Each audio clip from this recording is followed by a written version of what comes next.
Budget 2026 में salaried persons को क्या मिला, टॉप 5 आपके साथ इस वीडियो में डिस्कस कर रही हूँ। लाइक एंड शेयर ज़रूर कर दें। नंबर 1, आपकी टैक्स लाइबिलिटी सेम रहेगी फाइनेंशियल ईयर 25-26 में भी और 26-27 में भी, क्योंकि स्लैब रेट में कोई भी चेंज नहीं है। हाँ, अगर आपकी सैलरी इंक्रीज होती है तो उसके हिसाब से आपका टैक्स ज़रूर बदलेगा। अदरवाइज न्यू रिजीम या ओल्ड रिजीम दोनों में ही स्लैब रेट सेम रखा गया है। 12 लाख तक की टैक्स फ्री इनकम कंटिन्यू रहेगी। नंबर 2, सैलरीड पर्सन्स की स्टैंडर्ड डिडक्शन 75,000 को सेम रखा गया है। ये स्टैंडर्ड डिडक्शन पेंशनर्स को भी मिलती है।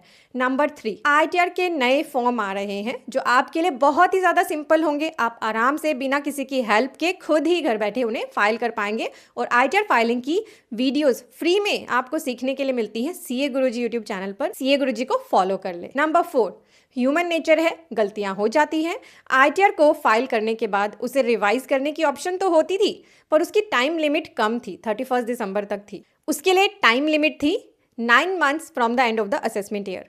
अब इस 9 मंथ्स के टाइम पीरियड में 3 मंथ्स और ऐड कर दिए गए हैं, यानी आप 31 मार्च तक ITR को रिवाइज कर पाएंगे। पर यहाँ आपके लिए एक चीज़ इंपॉर्टेंट है, अब रिवाइज ITR पर भी आपको लेट फीस देनी पड़ेगी अगर 31 दिसंबर के बाद आप ITR को रिवाइज करना चाहेंगे। लेट फीस आपको स्क्रीन पर दिख रही है। नंबर 5, आपके लिए ITR की डेट 31 जुलाई ही रखी गई है, पर अगर आप ऐसे पर्सन हैं जिनका बिजनेस या प्रोफेशन है और ऑडिट एप्लीकेबल नहीं है तो आपके लिए ITR की डेडलाइन 31 अगस्त हो गई है।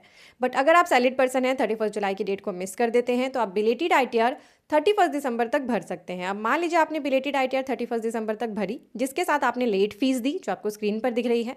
अब अगर आपने उसको रिवीजन करने की सोची, उसमें कोई गलती हो गई, तो रिवीजन करने पर अब आपको फिर से लेट फीस देनी होगी इस नए सेक्शन के अकॉर्डिंग। तो आपसे ली जाएगी अब डबल लेट फीस। ये थे टॉप 5। डिटेल में GST और इनकम टैक्स के चेंजेस को देखने के लिए अभी CA गुरुजी को फॉलो कर।